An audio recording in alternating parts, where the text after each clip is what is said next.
Om Shanti. Om Shanti. Good morning. Welcome back. Everyone okay? It's your last day. I know. Today is a day of preparation for integration. And I think we all know integration is a journey. It's a process over time. And I know you're integrating as you go. But today's conversations will be very much about how do I take this beautiful knowledge, these ideas, these experiences, and take them into myself and take them home with me. And we'll begin with Sister Jayanti. This will be the last formal class. And then we'll have a last, where's Judy Rich? We'll have a last happy wiggle with Judy Rich. And then we'll have a little break and come back for some Q&A, question answers. If you can see, there's a big bowl, an urn up front here, and there are little papers here. May I invite you now to get a piece of paper if you feel there's a question forming in you about going home or any question that hasn't quite been addressed that you feel is important for you before you leave here, and then put it in the urn. And that gives Charlie and I in half an hour over break time to read them all and prepare to answer for you. So if there is a question forming in your mind, please just come and get a little piece of paper and then put it in the urn and at some time before break, and then Charlie and I will have a chance to read and synthesize. There may be very common questions and there may be some very unique ones. We'll do our best to respond to all, okay? Also, the playlist is already being created for you of all the classes that you've had while you're here, including the culture show. Wasn't that amazing last night? Yes, it was amazing. It was one of the finest culture shows we've had, really beautiful. The only thing that we're waiting for, because many of you have asked for these, is, you know, the morning meditations that we have in Meditation Hall. Because they're not on video, they will just need a couple extra steps to make them video format so they go on your playlist. So you will probably receive that playlist a week or so after you get home, maybe before, but very soon. Okay, right when you're thinking you'd like to hear from us, it will land in your email box, okay? As long as we have the accurate email for you. Okay? For the companions and the translators who have been helping support this event, a big congratulations and thank you. I think the guests, you would join me in saying that the companions really add to the quality of your experience, don't they, in this program? Yeah. So for the companions and facilitators, every year, group facilitators, companions, translators, every year we improve the program. We try and make it better for next year. So we will be having a debrief session at 11 a.m. in Room 1 Training Center. The middle room with the soft couches, and it is not a meeting. It is a drop in, leave your feedback, take a truffle, and go. Okay? So much more inviting, but please do come and offer your feedback. It's very valuable to improve the program for next year. So that's for translators, companions, small group facilitators. Okay? 11 a.m. tomorrow. Yep, in Room 1. Training Center. And I think that's it for now. So we welcome back to the stage our dear, beloved Sister Jayanti to speak to us about the powers that you have within you. Om Shanti. Om Shanti. Good morning. In most things, we like to know what is the evidence, right? Now they have evidence-based medicine, Now they have evidence for everything. And so, especially for the subject of yoga, do I have the evidence? And the power that I accumulate through meditation tells me to what extent I've been able to take power from God and fill myself with it, and then apply it, use it in my life in some form or another. And these are very practical things that we have to deal with in our lives that come up every single day. But there's a method to be able to do that. And so, many years ago, we were taught that there are 8 specific powers that develop in the soul once you start to meditate. And it doesn't take years and years and years to see the evidence. It takes just a short time, because you start gaining that power very quickly. And God's power isn't to awaken someone from the dead. God's power isn't to make the trees and the plants and all of these things grow. But God's power is to give strength to the soul to be able to deal with whatever it is that's going on, and to be able to maintain a stage in which I'm able to express the inner qualities of the soul at all times, so that there's peace, there's love, there's truth, there's joy, there's purity. These are the original qualities, and what I need to do is to be able to maintain these through my daily work, my activity, my relationships, and so on.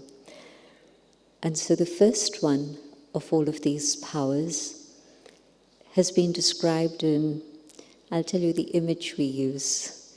It's a tortoise. And the tortoise goes inside its shell when it needs to protect itself from the wind, the rain, the sun, whatever, humans. And then it's able to put its limbs out, and it's able to do whatever it needs to do. Can I be like a tortoise? Can I learn from them? And it means to be able to go inside. Introversion isn't always seen as a virtue nowadays. People like everything extrovert. But in fact, if I want to regain my inner power, it's the very first step I need to develop, to be able to go inside. And then, yes, I come outside when I need to. Daddy Janki used to say that she spends 90% of her time inside. And we'd say, but Daddy, we see you talking to people, serving people for 18 hours a day. And she'd say, but people only want to listen to what I have to say because I'm spending my time inside. And so, what is my attention? Is it out there on all the externals, or is it inside? And so, introversion is a virtue. Even though today people don't recognize it, we've moved very far away from that. But the more time I spend inside, the more effective I am outside. If all my time is outside, I'm just simply draining myself of my inner power and energy. But going in and storing up that power, then there's something useful I can contribute. And so when anything happens, for a moment, just even a moment, go inside and remind yourself, Om Shanti. When the shop assistant is rude to you and says, no, find it yourself, I'm not going to help you. And they may be like that. They may be very helpful and cooperative, but maybe it's a day when things are not going right for them and their response isn't what you like. Well, can I go inside, connect with my own original qualities, and still give them a smile? Not artificial, but genuinely, with compassion, with empathy. And so introversion. And the next one the ability to pack up. All of you had to travel here, and you were given a weight allowance, and you had to decide what is useful, what is not useful, what do I need, what can I do without, and on the basis of that, it was fine. But if you had thrown everything into the suitcase and got to the airport, it would have been a bit chaotic. But I need to learn to separate what is useful, what is not, and filter out what isn't. And most of all, it applies to my thoughts. Can I pack up the thoughts of the past which are interfering all the time? Can I learn to put a full stop and say, I've learned the lessons I need from the past, but now finish. Om Shanti, full stop. I'm not going to let my mind go back to it. I'm not going to speak about it to another and encourage more waste, but full stop. I've learned what I needed to learn. It means I'm freeing up space to be able to retain the pure thoughts, the good thoughts, the elevated thoughts that are going to give me the energy to move forward. Packing up is first and foremost my thoughts, but it also means what are the sorts of activities in my life that I used to enjoy, and maybe now I don't enjoy, but I should do this, I'm supposed to do this. Well, what if I don't do this? What will they think of me? Well, maybe I need to think of myself first. What is it that I need to do? What is it that I want to do? And other things, well, can I find a way to put a closure on those things? That'll save me a lot of mental energy and probably emotional energy and definitely physical energy and time. And then the third, and the image that we use is of a child throwing stones at a tree and trying to make the fruit from the tree fall off. And maybe it takes a few stones, a few hits, and then finally the fruit does come. But it takes a while. But the tree is able to tolerate however many stones are thrown at it. And the tree always responds only with the sweet fruit. So yogis learn from animals, from trees, from birds, from plants, from everything around. And so if people are saying things that are not true, things that are not right, things that are not helpful, it's okay. Can I genuinely, just simply respond with peace and love and keep that smile? And so the power of tolerance. When we would ask Daddy, how much tolerance? And she says, there's no limit to tolerance. Just keep taking that power from above, and there's no limit. Because if you tolerate 10 times and 11th time you're rude, then people will forget about the 10 times you were okay. They'll remember the 11th time. And so that's the impact I leave on people's hearts. And so can I change things around within myself? And there's always a question that comes, well, when is it that it's time to face up to a situation? And how long do I have to carry on tolerating? Well, if it's a situation that I can't change and there's a responsibility involved, then yes, I have to carry on. I just need to develop my power of tolerance. My inner capacity has to grow to take that.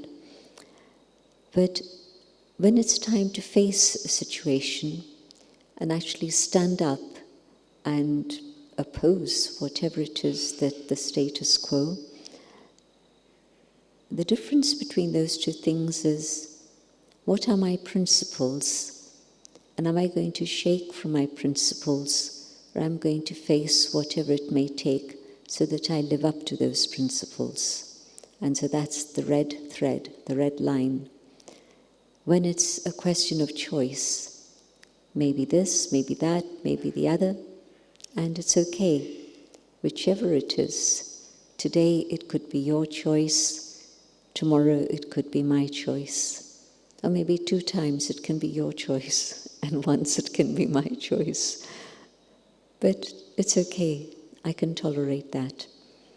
But when it comes to principles, then yes, I need to be very clear and take power and courage so that I'm able to stand up for my principles and not allow anything to move me from that. Then there's another power, and we describe it as the power to accommodate. And the image we use is that of the rivers and the ocean. And the water comes flowing in from many directions, and it comes to the ocean, and whatever is the quality or the condition of the water, the ocean doesn't challenge it, the ocean accepts it. And so that water comes in, and the ocean's able to absorb it, and it's able to accommodate. And today, in most people's lives, there's very little flexibility, very little possibility of allowing others to do as they need to do, and to be able to accommodate that within my understanding.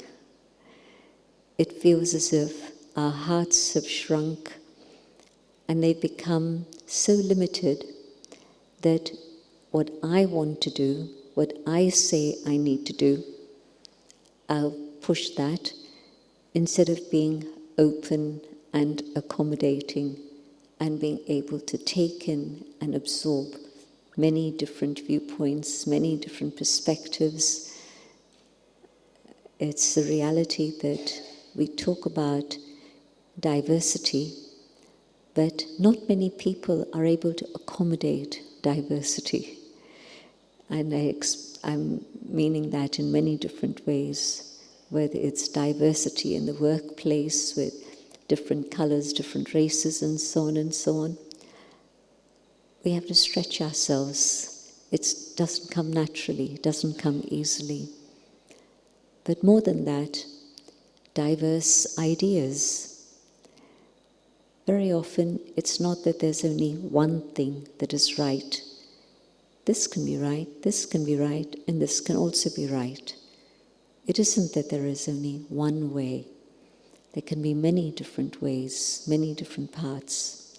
And I'm sure you must have been involved in intense discussions where 1 or 2 people say, but it has to be like this. And it's not so easy managing that. But if I myself have an open heart, a big heart, then I can accept the diversity of ideas and know that there's value in all the different ideas that are being presented. And then yes, we'll talk about it, discuss it, and come up with something that would have been better than the original thought. And so, accommodation, to be able to accommodate others and their way of being, their way of living, their way of seeing things, and their ideas. And so the ocean is unlimited and can take in everything from all around. So connect with the ocean. It's interesting how the divine is infinitesimal in terms of size, but in terms of qualities is as vast as the ocean. Both aspects are part of the same, the being who is the supreme. The love can be infinite, but the form is infinitesimal. And so let my heart be wide open, and I'll be all the better for it. I'll definitely have more benefit. And then, another very, very important power, maybe one of the most important powers that we need today, and that is the ability to discern. And the image, as you can imagine, is of the jeweler and the eyeglass, and the jeweler using the eyeglass to see the value of the gem, whether it's real, whether it's false. Since 2016, a new word came into Oxford Dictionary. Every year they choose a new word. And at the end of 2016, the word was post-truth. That was the year, in case you don't remember, and I remember it well for many reasons. It was the year of Brexit. And today we know how many lies were spoken to encourage us to vote for Brexit. And I was away at the time, and I heard the news abroad, and I was shocked. I could not believe that people could have chosen to be out rather than in Europe and be part of the wider community of Europe. It didn't make any sense to me at all. But post-truth came in that same year. And the other thing that happened, again, I was actually at COP in Morocco at that time. Some of you may have been there, I don't know. But there was a whole group of Americans who were there. And some of the people I was with, there were about 15 of us from the Brahma Kumaris. And some decided to stay up through the night to see the results. And I decided, you can tell me in the morning at 4 o'clock. And they did. They were there to tell me in the morning, Trump has got in. And we got to the program at COP, and there was a group of Americans who were absolutely in tears. And again, post-truth. That was the same year, November, and that became part of our vocabulary. So in many things that we deal with today, is it real? Is it false? There was a very interesting dance sequence from the classical dances of India, and it showed two dancers on this little video clip, and they were brilliant, absolutely brilliant. And afterwards, I understood it was artificial intelligence, it was AI. It wasn't real dancers. And so, after that, I started to challenge everything I was seeing in terms of videos that was a little bit out of the ordinary. You see many things, but anything that was a little bit extraordinary, I'd ask the question, is this AI? And so, in every aspect of life, I need to have very clear discernment capacity. And it means keeping the line of my intellect connected with the divine. And to do that, I need to clear out two things. Desires. What is my desire? And if I have specific desires for an outcome or something, then I'm not going to have clarity in my discernment. Or if there's attachments, if there's not just attachment to a human being, I think many would have had that experience that if you're attached to a human, whatever the relationship may be, your judgment is always going to be swayed. Your discernment capacity is never going to be completely neutral and clear. Had that experience? I'm sure you have. But also, attachment to my idea, attachment to my project. I'm getting the message from many directions that it's not a good idea. It's going to take time and energy and maybe even money, but it's not really what is needed at the moment. And yet, because it's my idea, I insist on moving it forward and pushing ahead with it. And so my discernment capacity is totally clouded by these two factors, desires and attachments. And so I need to be very honest with myself and really see is this line of connection with the divine very, very clean and very clear. If it's clear and clean, I'm safe. I'll get the right answer, not necessarily the answer that I want, but I'll get the right answer and I'll have the wisdom with which to pursue it. And then connected very much with discernment capacity. The next one, my judgment capacity. I've seen what's going on, I've understood that, and then I need to come to a decision. So you could describe it as the power to decide or the power to judge what is needed at this moment. And in the old-fashioned grocery shops, you used to see people have these scales. And the important thing about the scale was that the center point should be central. It shouldn't be one or the other direction. It should be absolutely central and straight. And then whatever was necessary could be weighed and you'd get an accurate reading. Now it's electronic and now you don't even usually have to weigh anything. It's all in packages. But many of you might remember those scales. And so the same thing. Can I weigh up? Should I not? What is it that's needed? What is it that's not? What is the priority? What is it that I give importance to? What is time telling me to do? And the needle has to be completely straight and clear. Attachments will swing it in one way or the other. And again, desires will take their toll. And so when it's straight and clear and clean, I'll be able to weigh up things properly, the pros and the cons, and come to a decision.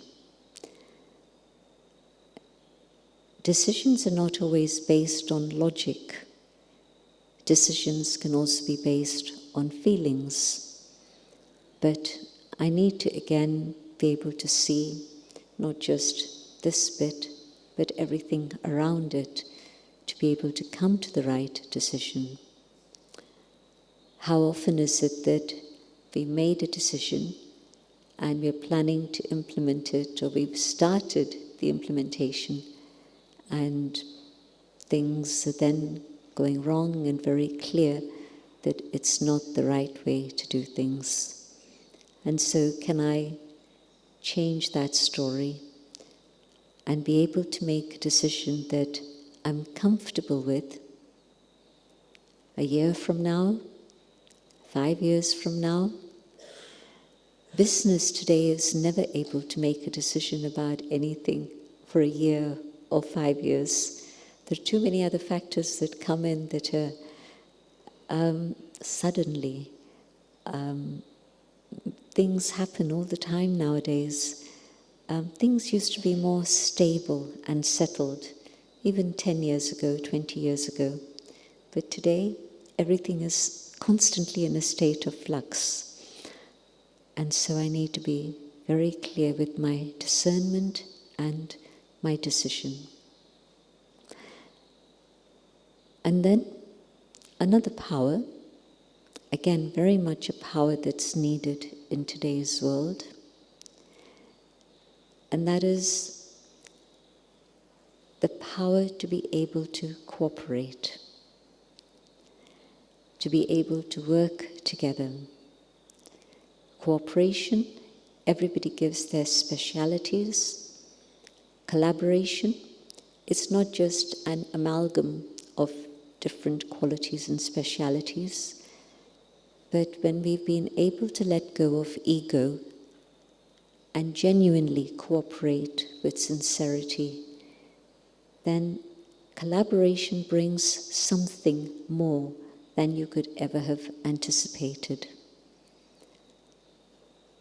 And so at this time, when on the external level, all the things that we have tried to make things better just don't seem to be working, and many, many people are coming to the realization that, well, it's values that are missing in the world, and that's why things aren't working out. Maybe values opens the door to spirituality, because values don't lie in the world out there, or even in this. Values lie within the soul. So when we come back to the subject of values and spirituality, then we realize that maybe what's needed is cooperation and collaboration in terms of coming together as a spiritual family. The problems of the world today can't be solved by one individual or one nation or even one region. It needs the whole process of working together, and through that allowing something better to emerge. All of you are very aware of teamwork and how teamwork is vital. In 1969, Brahma Baba passed away, and the leadership was given to two women, and it might have come up in your conversations already, but Brahma Kumaris, even today, is the only spiritual organization in the world that caters for men and women, but has by its constitution women as the leaders. And this started way back in 1936. Did anybody tell you the story? Yes? No? You don't know? Not sure? Yes? Okay, so just... Okay, so... when Brahma Baba had his visions, and the vision was of a better world, when he reflected on that, he realized that if you want a better world, there has to be equality. And certainly the area that he was living in at that time, Sindh, which today is Pakistan, was not a place of equality. More it was that women were second-class citizens on many, many different levels. And part of the inspiration then was that the leadership should be in the hands of women, and the teaching should be in the hands of women. And so when he made the decision to surrender all his assets to a foundation that was made up of 8 young women, he surrendered all his assets to, the youngest was 14 and the oldest was 21, to these women. And none of them had a bank account, but faith and trust, and the work started. And as you see, it's still flourishing. And still today, the leadership is with women. But in 1969, Baba placed the responsibility for the running of the organization in the hands of 2 women, and they then created a larger circle of a team of other dadis, and today it's still, we have 1 dadi remaining from the 350 who came to India from Pakistan, and she is the embodiment of love and peace and spends most of her time in silence, and so you haven't seen her here, but truly the embodiment of love, and a team with her. So, teamwork, and 2 women running this organization when, with many gurus, the guru disappears and there's a split.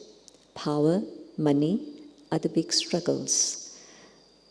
And so many expected that the Brahma Kumaris would fade into oblivion. The opposite happened.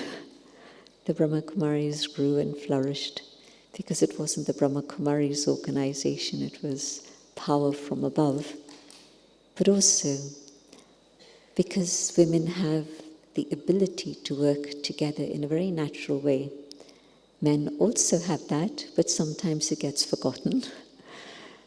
But now, through spiritual consciousness, taking power from above for all, men and women, we're able to let go of the big, big monster ego. And we're able to then come together and share our specialities, and teamwork becomes a reality. Peace of mind. Tonight you'll be celebrating 25 years, and it couldn't have happened with one individual. I'm very happy to see that the whole team is actually sitting there, right in front of you. It started with 3, it became 4, it became 5, and now 1 person flew away, and we now have 5. And so I actually haven't seen all of you sit together in a row like this till now.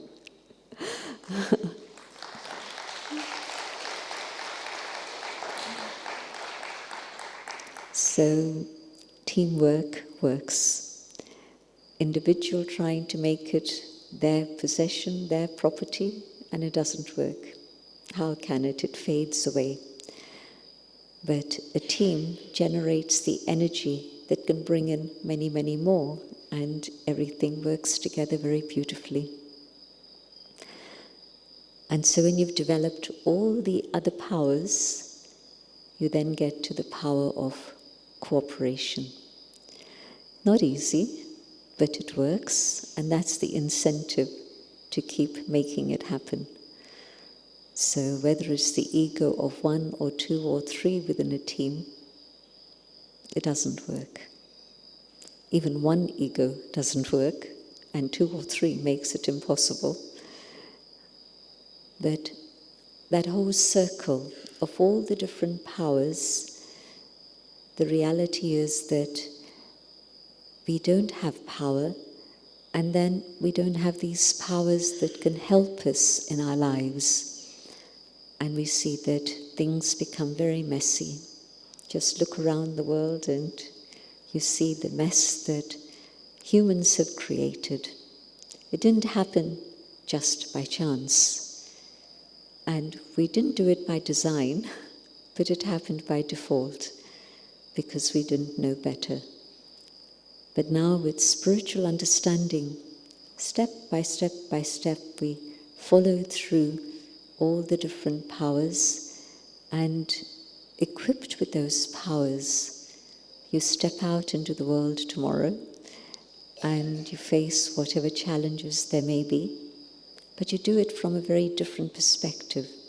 You do it with an inner sense of purpose, but also with that power that you've accumulated in the last several days. Before that also, you were on the journey already, many of you. But this has been a stimulus to go further, I hope. But it doesn't stop. It continues. That power is available. I just need to be able to make time to access it and fill myself with it and make sure that I sustain it.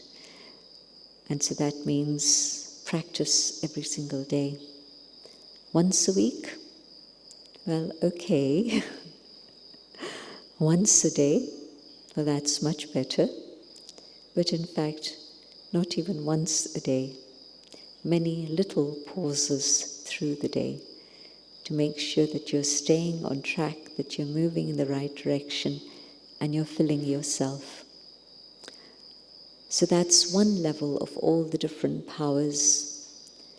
But I also see how the qualities that we remember in God, we'll talk about God is truth, truth is God, God is love, love is God, and all the other qualities of the soul. All of these qualities can also become powers, the energy with which we can make things move.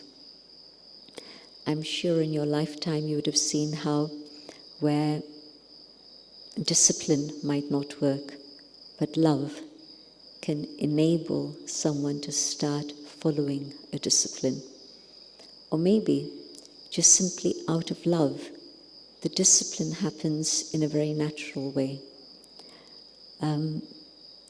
I remember a sister who had come for a short time to London, early days, and I'd stayed at her home when I was in that country, when there was no centre there.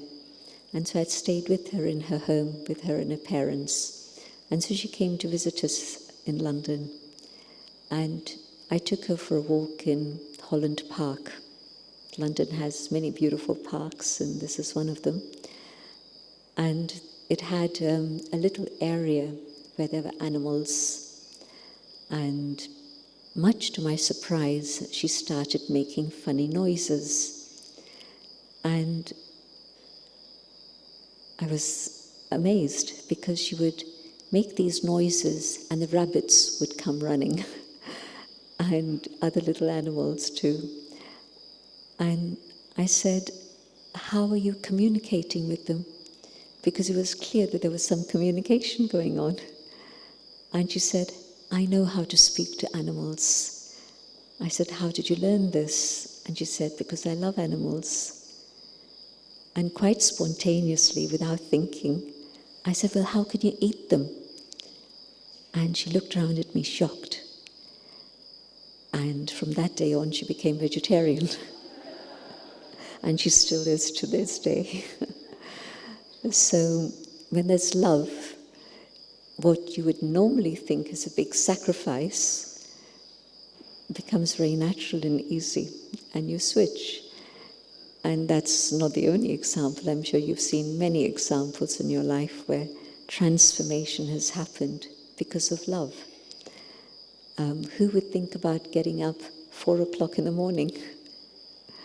And yet, when you start experiencing God's love, you're ready to sacrifice your sleep for the experience of that love.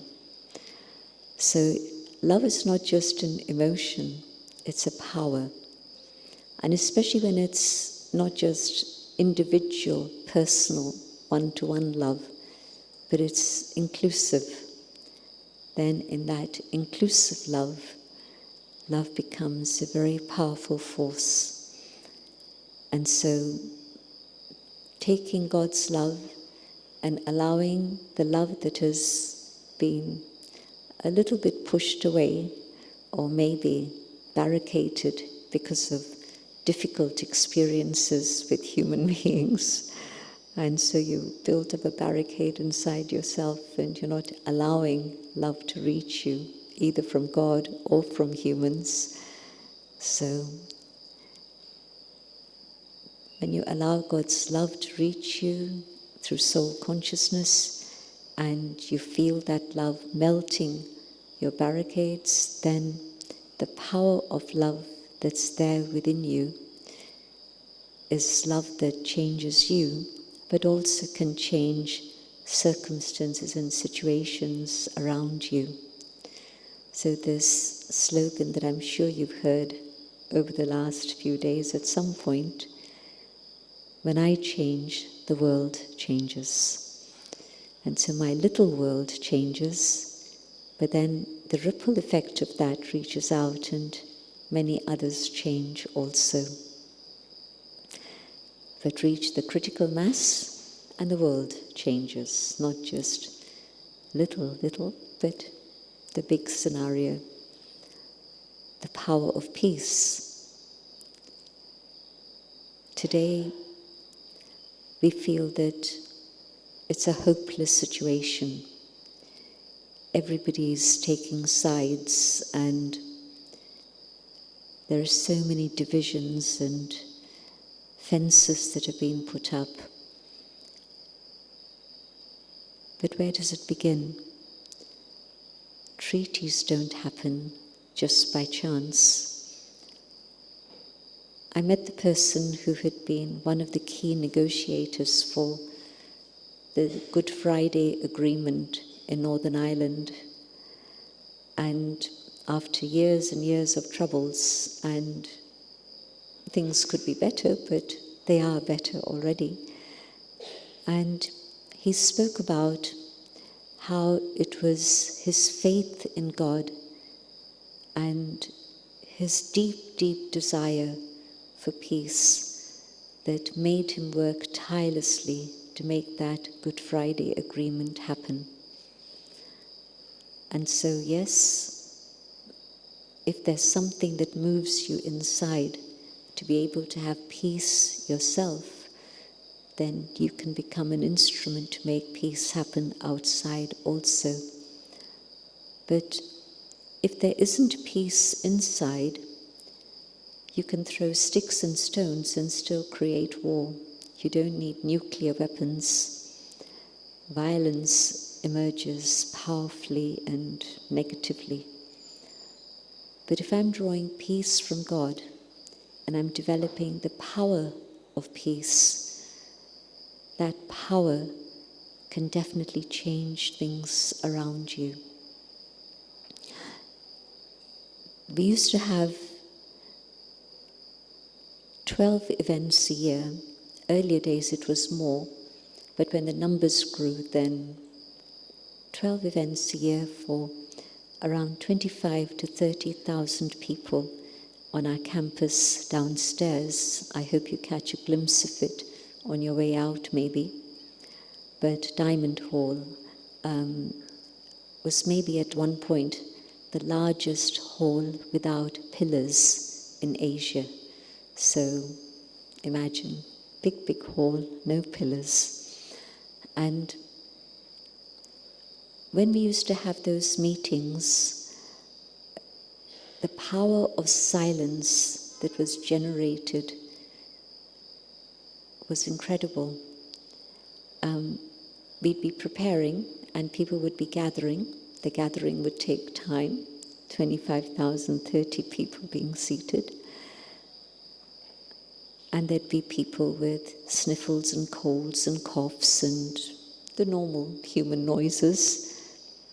But the meeting would begin, and it would begin with a long period of silence. Instantly, there would be silence. Just instantly. Thousands just totally silent. And then the words would begin and the silence would still be held. But the pure silence was an incredible experience. And we still experience it now, but it's a little bit different.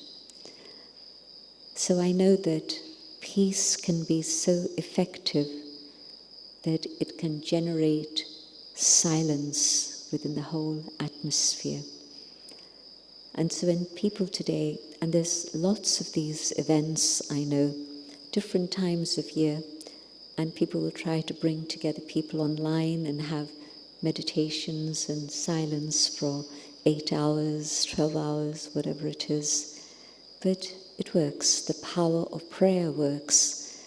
But even more than just prayer, just the total connection of love and yoga with the divine, and that power is tangible. And I know that that power is what is going to change the world and create a world of peace, definitely. Not just hope, but guarantee. the power of love, of peace, of truth. Daddy Prakash Mani, the head of the organization, at one point when this hall was being inaugurated, this was in the 90s, and the stage was a lineup of dignitaries from all over India. And one of them was one of the finest, at that time, one of the finest lawyers in India. And it was his first visit here, and he was very curious about how things work. And Daddy knew him just very superficially, and she was going to meet him later. But somehow she was touched, and she spoke about truth. And the hall was packed, as you can imagine. And she said, I can say that I have never spoken a lie in my life. Is there anyone in this gathering who can say the same? Not a single other hand was raised, but Daddy. And sometimes we used to say that Daddy's too honest, in the sense that, because when another sister and myself of the program finished and we came down and we were walking towards Daddy's cottage, the sister said to me, I went to Daddy and I shared a story with her. And I said, Daddy, you mustn't say anything about this to so-and-so. And the next day, this person came into the room, and the first thing that Daddy says to them is that, Sister told me this. And so she said, but it was good, because I could never have said that to the sister, and the result of it was very positive. But at that time, I felt I could die. So Daddy was too honest sometimes, but literally just totally transparent, inside out, the same. And so there can be human beings who are that. And okay, whatever my past history may have been, but today I can say, can I connect with God to such an extent that I'm filled with the power of truth? Not just truth as a quality, but the power. We describe the golden age with another terminology, and we use the term Satyug. And the word Satyug means the age of truth. And so when human beings come to their stage of purity and develop the power of truth, that world can begin again. We can move from the darkness to the light. At the moment, there's glimmers of light, but we need to have total light. And truth and purity bring about total light. And through that, yes, we can come to the stage where, yes, definitely, the age of truth can begin. Last point, the power of purity. The power of purity can change the world and will change the world. When I surrendered, and this was 1968, and it was the last few months of Brahma Baba's physical time, and just for a few minutes we happened to be just the two of us together. And Baba asked the question, is it possible for everyone in the world to be happy? And I was 19, he was 92, so I waited for his answer. He said, yes, it's possible. Is it possible for everyone in the world to be free from disease, to be healthy? He said, yes, it's possible. The third question, is it possible for every individual to have all their needs met so no one goes hungry? He said, yes, it's possible. Then he said, it's only possible when lust and anger and greed and attachment and ego have been removed.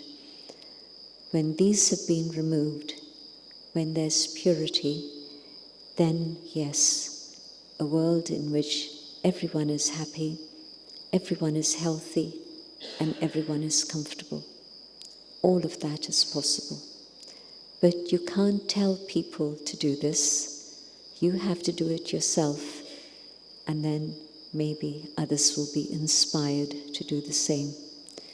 So the power of purity can remove all the problems of the world, truly.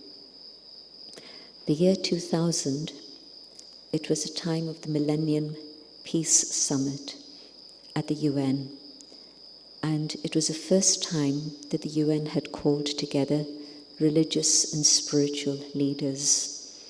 And Daddy Janki was one of them. And there were a few of us with her as part of her delegation. The opening event was dramatic, beautiful. 1,000 faith leaders, purple robes, white robes, green robes, red robes. It was glorious. And they all did their own prayer, gave a little talk. Daddy was the only one of 2 women who spoke. There were other women who were part of delegations, but only 2 who were counted as leaders. Daddy and another woman from India also. No one else, imagine. So that was a beautiful opening. Next day, we had a working session, and we had Assistant Secretary Generals and Under Secretary Generals from the UN, and in the lineup was UNICEF, UNESCO, the World Population People, the International Labour, WHO, all of them, environment. And all of them, except one, had a sad story to relate. That since the start of the UN, all of them now had more resources, more money, more equipment, more information, more people, but things were worse than they had been when the UN had started. And the only one who said it was any different was WHO. And they said that polio and smallpox had been eradicated, and they thought that they'd eradicated TB, but it had come back. But these 2 were definitely gone. And the summary of all of that was, we have all the resources to be able to make a difference to the world, but we don't have the will. And this is why we've called all of you together, the religious and spiritual leaders, because you work with the grassroots and you can inspire people to make a difference in their attitude, in their awareness, so that we motivate people to bring about change. And when I heard from the leadership of the UN the statement, I remembered what I'd heard from Brahma Baba in 1968. And I felt that things were moving in a different direction now. And it's taken already many years, and things are still moving very slowly. But I think that things move slowly. You know, when you try to roll a snowball, it's hard work at first, but then it accumulates and accumulates and it rolls. So I think we're at that point now when we're ready to do what is needed to create a better world for all. Not for 10% of the world's population, but for all people. And so I think that each one of us taking God's power and using it in our life to bring about change in ourselves, and the snowball effect can come into motion and we can make a difference. Thank you for your attention. Let's just have a few minutes of meditation again.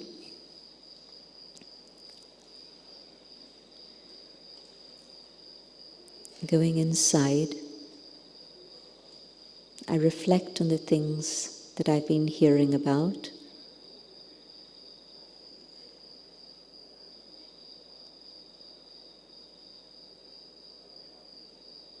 I know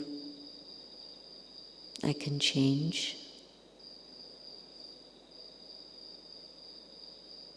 I come to the awareness of the inner being, the soul. I let go of the body, all the things around me, and simply connect with the Supreme, the Almighty, the being of truth, the being of love.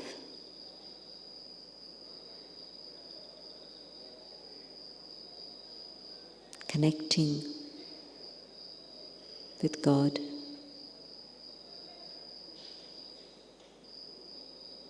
all of God's powers are available for me.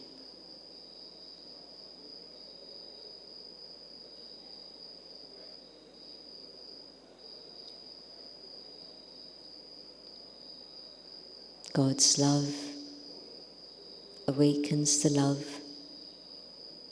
in my own heart.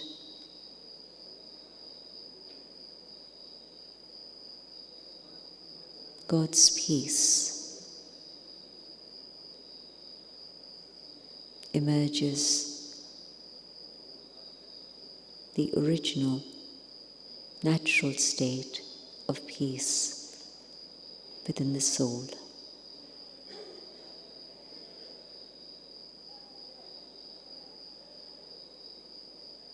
Purity, truth, and joy. All these come from the source.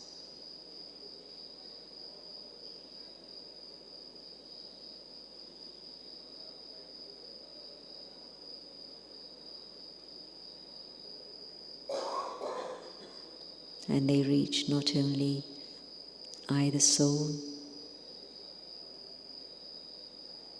but they reach out to the entire human family, to all forms of life, and to all aspects of nature.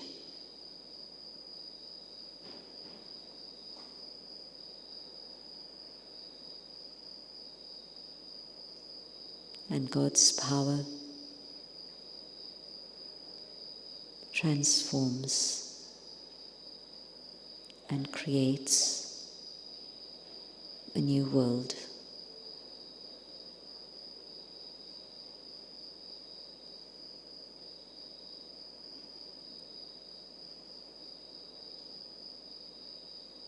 I keep this vision of a better world, a new age in front of me. And I come back to the moment here and now.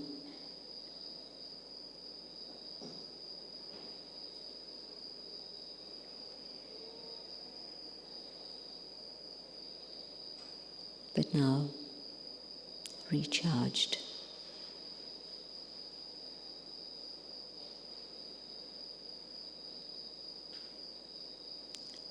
Om Shanti.